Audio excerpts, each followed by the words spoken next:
Well, we've got a whole bunch of treats in store today. First thing, a really interesting fact. Right now, 1 in 5 millennial home buyers are buying a house with friends or someone who is not their spouse. Again, 1 in 5. And probably even more shocking is that 54% of millennials, and again, this is ages 27 to 42.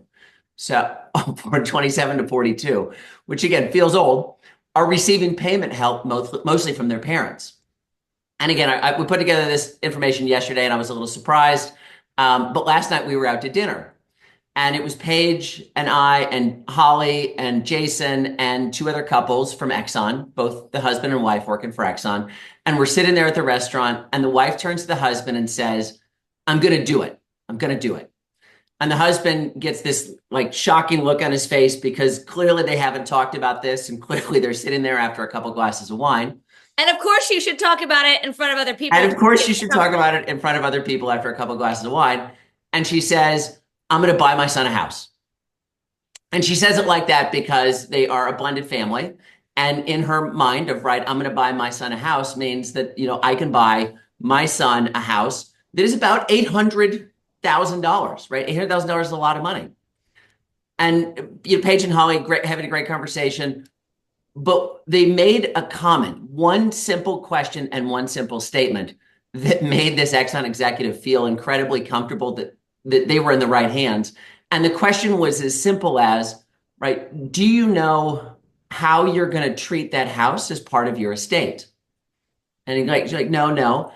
And the Paige made the comment. She's like, well, do you know that you can actually gift $19,000 a year tax-free to your son? So, right, you and your husband can then give $38,000 a year.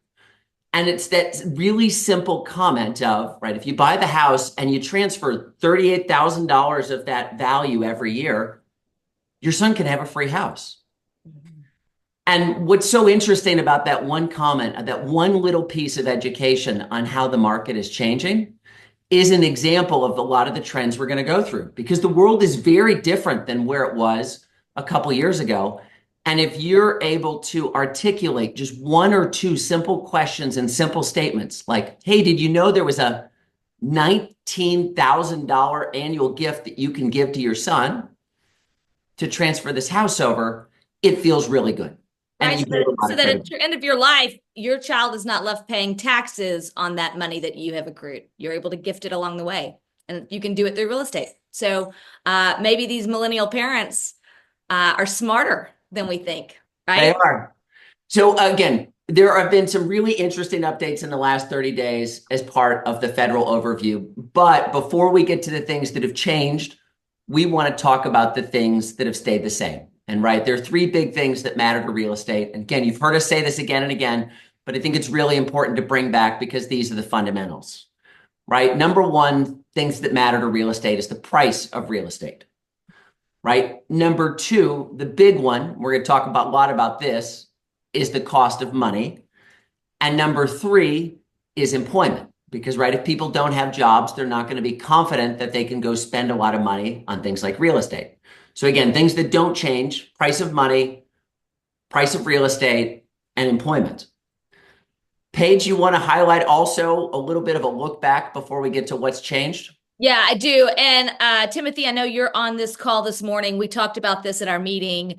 So I wanted to show you this slide and for you guys as well, just to when we start talking that the market has shifted and we're going to go through these numbers and you're going to be like, God, Bob and Paige, why do we even show up and listen to this? Because it doesn't seem that different than last month. You told us that the market's hard. You told us that it's not really changing. It's going to be the same as last year. Wah, wah. Yeah, all that's true. But I want to show you specifically on this graph while we feel that real estate moves slowly, when you're talking to your buyers and especially your sellers who are making some very strategic decisions about what's coming in the market, I want you all to pretend that you had been living the high life in 2007, where there was 100% financing. You could buy 5 houses and nobody asked for any documentation. And woo, it was the go-go years. And all of a sudden, the bottom fell out from underneath you. And I can distinctly remember those times, Bob. We were living in that crappy corporate apartment, and I had MSNBC on constantly because I couldn't keep up with what the stock market was doing because it would be high and it would be low, and it'd be high and it'd be low, and you just felt this churn. And it reminds me of how I feel today when I watch the news. So if you go back and look at this graph and you go back to 2007, where that sort of middle of the graph that says 5.0, that means there were 5 million sales that happened in 2007. You go to 2008 and that drops to 4.1. Next year, 2009, 4.3, back down to 4.2, back up to 4.3, but they bounce around there kind of right in this low market. But look at this. We're talking 1, 2, 3, 4 years of it staying pretty about the same before we start to slowly creep up back to where we see kind of a much larger pop coming into the COVID years. So if you extrapolate that and say, look, the last time we have seen a market that had this much of a drop in number of sales, and if we assume that's the pattern of behavior, great. Well, you go to 2022 up 5.0. What happens the next year? 2023, 4.1. What happened in 2024?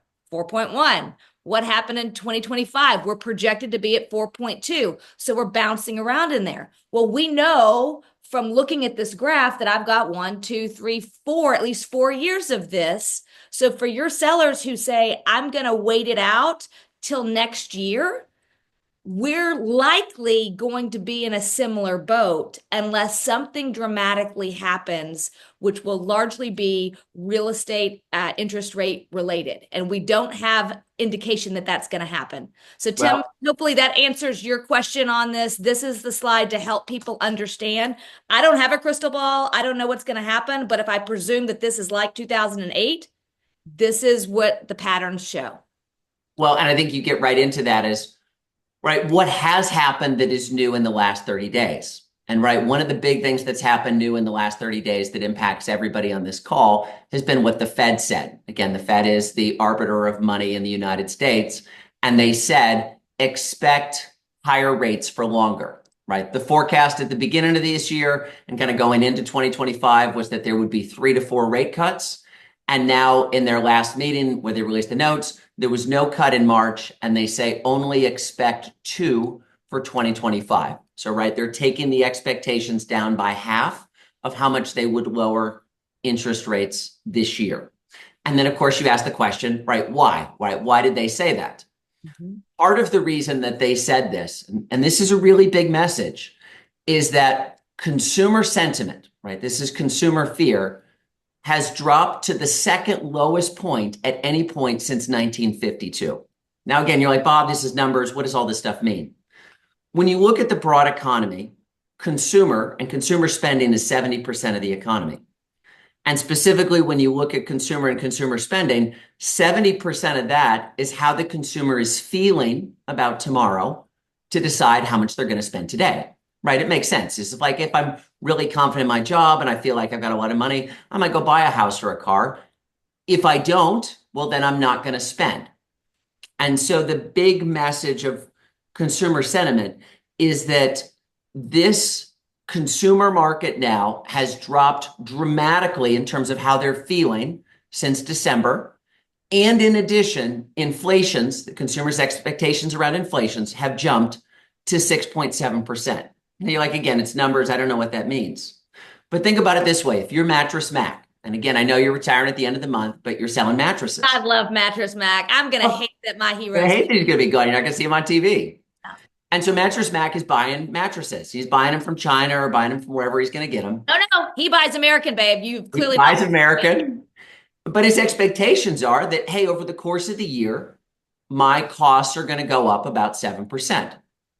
So when he's out there planning about, right, what's coming in the fall, he's going to say, well, we probably have to raise prices by about 7%, if not more, for the fall, because those are the expectations of what's coming. And so when we have expectations of that coming, and all the companies are doing this, that's what actually leads to inflation, because they say, well, when I'm doing my calendar markup of right where I'm going to price my sales and what I'm going to price my mattresses at in the fall, they're going to be higher than they are now by about 7%. And that's what made the Fed say, ugh, we probably can't cut rates because consumers are feeling uncertain, but inflation may be up. Specifically, as that inflation expectation comes to us and it looks at home prices, the tariffs are expected to add about $10,000 to new home costs, which is really great because homes are really affordable now. And so, right, nobody will care about an additional $10,000. Well, and like it's fair to mention, we talk about, well, why is this going to happen? Why do we have tariffs affecting real estate? Well, we have to have lumber to build houses, and in many cases, we have to have steel to build houses, and we don't have enough of those resources in the United States to keep up with consumer demands. So our lumber comes largely from Canada. Our steel comes from other countries. And so if we're going to have to pay more to bring that in, that builder is not going to say, well, great, I'm just going to make less. The builder's either not going to build, which is a problem for us because we're already short on overall housing inventory, or they're going to have no choice but to pass that cost to the consumer. And the question is, how does the consumer feel about an additional 10 grand? And can they even afford it, given the fact that the cost of money with interest rates is high? And here in Harris County, our taxes are also high and our insurance costs are up. So here in Houston, particularly, we have a little bit of a double whammy, not just with the tariffs, but with taxes and insurance adding to the cost of homes, where other places around the country may not. And that's a big one. And then you add in the double whammy of the stock market, right? The stock market was a great source of wealth creation for a lot of people over the last couple of years. The stock market has officially entered correction territory, down 10% and 20% respectively.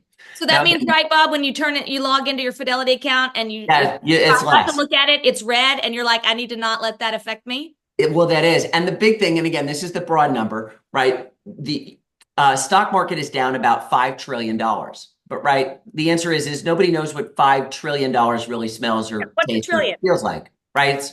It's just, hey, it seems like a big number, so whatever.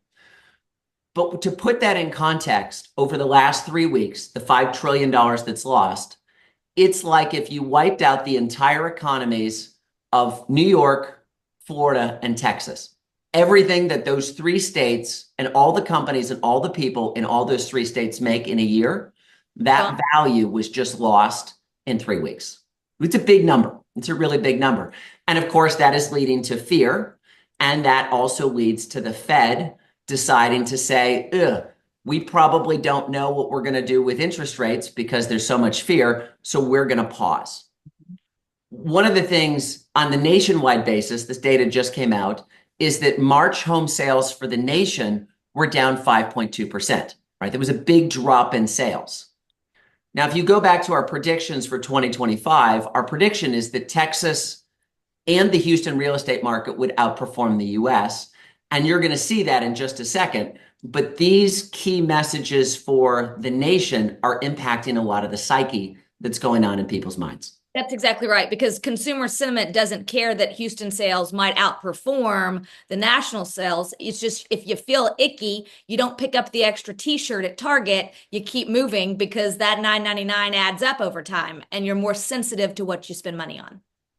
Again, key takeaways to remember of what has changed over the last 30 days is now we have had over 90 tariff announcements, which is more in the last about 100 days than we have had in the last 20 years. So, That's right, exciting. for companies, that's a big deal. Specifically, that creates uncertainty and fear in the market, which again slows down action. And it also has led the Fed to say, well, we're probably not going to cut rates because it may create inflation. And so that means the cost of money is higher and is likely to be higher.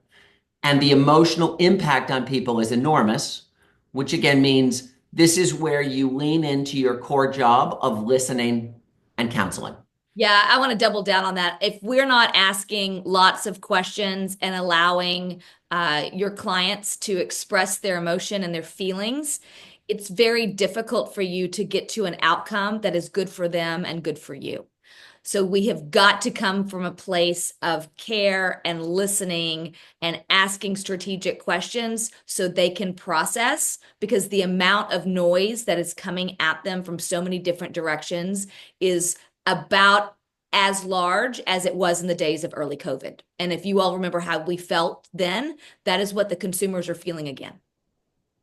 And so again, we say, what does that have to do with Houston, right? What does that have to do with your job in real estate? And what do you need to know and take away from that? Again, this data here that we're going to go through on this one page is from the full month of March. Again, data was just released within the last week. And then we're going to look at what's happening day by day. So this again is the March data. And the key thing to remember about March data is that these are decisions that people made in December and January. So again, they've made these decisions about 90 to 120 days ago to get their house ready for sale, to go under contract, and you're seeing the results of that in March. Right. So one, active listings are up 29%, which specifically means that there is more inventory on the market than how long most people have been in real estate on this call, right? Most people on this call have never seen this amount of inventory in Houston at any point in their career, AKA things are different. Mhm. Specifically from March to March 2024, total property sales were about the same, down about 1%, which again is about the same. Single family home sales were up, condo sales were down, townhome sales were down, multifamily were down. But again, Down. single family sales were up. And specifically, the luxury market was up 27%. But again, remember, in December and January, stock markets were near all-time highs. And specifically, luxury market, again, driven by a lot of the wealth effect. And so their decisions to go buy homes manifested in March, but those transactions were up a huge amount as compared to a year ago. And the lowest price homes were down 14%. Remember, again, lowest price homes, typically those buyers are less sensitive to the stock market and much more sensitive to the cost of money. And I will also add on the lower priced range, yes, Bob, all of that is correct. And also, when you consider that the average Houston price is mid 400s, there just isn't that much inventory in the lower price ranges, which also leads to this looking like it may be skewed a little bit from that perspective. It is. And so again, now we're looking at what's happening right now. This data is through yesterday. So specifically, again, we have hit 5 months of inventory, which is a balanced market, right? This again is most people on this call have never operated in Houston real estate in a balanced market. Most people have only operated in a seller's market. And y'all, this is the first time in 12 years that this has really been apparent. So it is different. And if you didn't practice real estate in 2011, 2012, 2013, then this is completely new territory for you. Now, again, remember back to the opening story. This doesn't mean that people aren't buying and selling. It just means that the way you win and the way your clients win is slightly different, because now helping people who are helping their children buy and having one or two nuggets gives you a real competitive advantage. But learning those facets, learning those conversations, learning those nuggets is where you want to be spending your time, because again, the market is different than where it was 3 years ago. Now, again, this data is current data. So again, it's past the March data, but Houston days on market, as you'll see, is up compared to the last 2 years. The number of price reductions on average is up over the last 2 years. I want to, will you go back to that, Bob? Because I want to speak to that just quickly. Realtor.com did a survey, and interestingly enough, they surveyed sellers, and the sellers said that they had been thinking about selling for more than a year. But finally, because of life events and life demands, they have decided to move forward with putting their home on the market. Um, One of the reasons why we talk to you guys so much about you've got to build your pipeline 9 months back is because people start thinking then and then actually take action later. And that's shown through all realms of data. What is interesting is that those sellers, 81% of them think they will receive asking price or more for the sale of their home. Now that's a nationwide study, and certainly even in Houston, there are markets where that is true. That is absolutely true. But the overall market, that is not. And by the fact that you are seeing this amount of price reductions, it means there is a disconnect between what sellers think that they can achieve and what the market is telling them. And it is our job to listen, ask questions, allow them to have the emotional conversations because while they didn't lose the money between what they thought they could get and what they can get, they feel like they lost the money because, right, you never have it till it's in your bank account.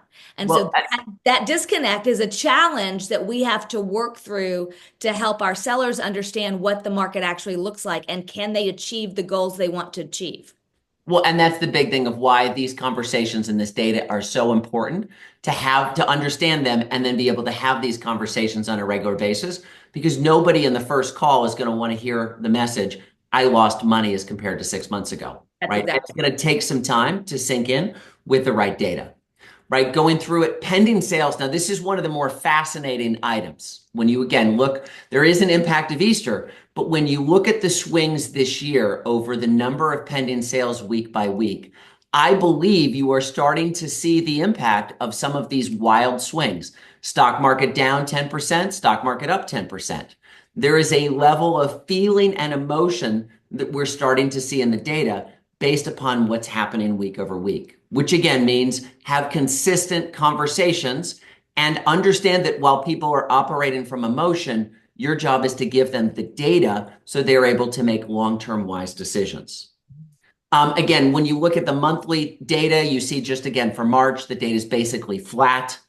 When you look at prices, while it is up a lot from February through March, it is very consistent with what we have seen in the past years because spring prices are usually higher. And again, your big takeaways on this is, as we've said for a few times now, we believe that the market we're heading into for 2025 will be a declining price market because inventory is up, price reductions are up. And again, you want to help your buyers and sellers get ahead of that. Again, most agents, and again, most agents on this call have not seen this market before, so it is different. And specifically, the way to address it is education and knowledge, right? Educating the sellers with honest, data-driven conversations, be really integrated to their timing, be really integrated to their motivation, right? Some people are going to tell you, no, no, no, I don't need to do anything. But behind the scenes, they really do want to get on with their life. And you want to be the counselor to help them unpack that so they recognize it for themselves. Mhm. And again, for buyers agents, Paige, you want to talk to this? This is what you love. I loved being a buyer's agent in this market, right? You have more inventory than you have ever had. And again, it's crazy, right? Because you'll have situations where you're like, well, there's multiple offers and that we go back to that playbook. But for the most part, buyers do have the opportunity to look, to negotiate, and to get a deal that works for their pocketbook. Now, please understand that when you look at those pricing models, we don't typically see that prices are going off the cliff, but there is an opportunity to negotiate 3 to 5% off in many cases, especially if the seller's been on the market for a period of time. Guys, one of the things you need to be listening for is when your sellers say, I don't want to give it away, you need to dig into that and understand what give it away means to them and then why that is important, right? Because what they're doing, they are posturing with you and they're having an emotional response to the information that you're giving to them. And to be able to look after their best interest, you need to really understand where that's coming from. So then you can help them have a very emotion-free conversation that they can make the right decisions. For some of your sellers, they do and will make the choice to hold on for 2 years because they can. And during that time, they're going to build extra equity. And that's great for them. And that may be exactly what they need to do. For some of your folks, they need to get out, but they're worried that they're not going to have enough money to be able to move on to the next step. And those are the details that you really need to uncover and help them walk through. It will not surprise me if we start to see a rise of short sales that typically happen in this kind of market, especially for people who bought high in the last year. So be on the lookout for those kind of things. And short sales can also be an opportunity for your buyer. I want to also give you one thing that Holly and Paige did yesterday that was brilliant, right? Ex-Con executive, I want to buy a house for my son. I'm going to do it. He needs a place to live, shouldn't throw away money on rent, right? The comment is, right, how do you buy smart if you're a buyer in this market? Because again, you may be buying at the top of the moment, but you're not buying at the top of the market, right? Again, go back, think 15 years, you'd love to buy almost every house you could get your hands on. But the key message here, and this is one of our top articles on our website, one of our top guides, is they advise the buyer when you are buying to stay in line with three core success themes, right? Number one, location, right? Buy in a great location. While again, you may be buying a little high for the top of the moment, the odds of this home appreciating are typically very, very high. Number two, again, data's on our website. It's again, phenomenal article, phenomenal resource guide. Specifically, homes zoned to top rated school districts have outperformed the average market, right? Because again, there's more and more demand to get into top ranked schools. And And then, private schools are expensive, so you're going to pay for it either way. And now potentially even it's one of those things that you can peg on that helps hold prices high in certain markets. and your last one is a livability or livability and related to floor plan. And that's again where a great real estate agent comes in because you can walk in the house, you can help them imagine future buyers walking in, what they can do, what they can't do, what they can change, what they can't change, to give them the insights to how to buy a quality house. And this is where, again, as a buyer's agent, we'll go into more details on this on our webinar on May 9th, but this is a key trend and a key factor for how you help people buy smart. Now, again, I've done this a couple times. We'll send out the specific guide so you can see this data. It's also on our website under the trends page, but I just wanted to highlight some quick examples of what's going on. In some places in town, again, 1960 Cypress Creek North, very much is matching what we're seeing with the overall market. In certain places, again, this is Braeswood Place, you're seeing a wider spread between, again, seller's market and buyer's market. Again, Cypress, a little bit tight, a little bit more consolidated to what's going on as the average. This is, again, where I love the ability that you have to help your buyers and sellers see what's going on in their market. The data between Edo and Cypress is enormous, which is why you can't just use national headline trends or Houston headline trends. Specifically, again, Fort Bend, massive change in the last 90 days on, you've seen that speedometer move dramatically. So if somebody was listed a house or decided to list a house 3 months ago compared to where they are now, you need a new set of comps. Heights, again, also moving to be more of a balanced market. Medical center is continue to be one of the areas that we're watching that is an extreme buyer's market. Real opportunity for value around that market as you are a buyer's agent who can help your clients negotiate. Spring Branch, again, very consistent, hasn't moved that much in the last 90 days. And so what you're looking for as part of these trends is just to understand what's going on in the neighborhood and within the price point to help your buyers and sellers make wise decisions. The biggest takeaway, if you take nothing else away from this section, is you've got to be running this data weekly. Absolutely. Absolutely. And real quick, if you've had listings on the market that have been on the market February and March and April, and they have not sold, and you have not had price strategic conversations and timing conversations, you're doing them a huge disservice because what you have to understand is we're essentially in May, and May is moms, dads, and grads, and we got Memorial Day at the end of the month.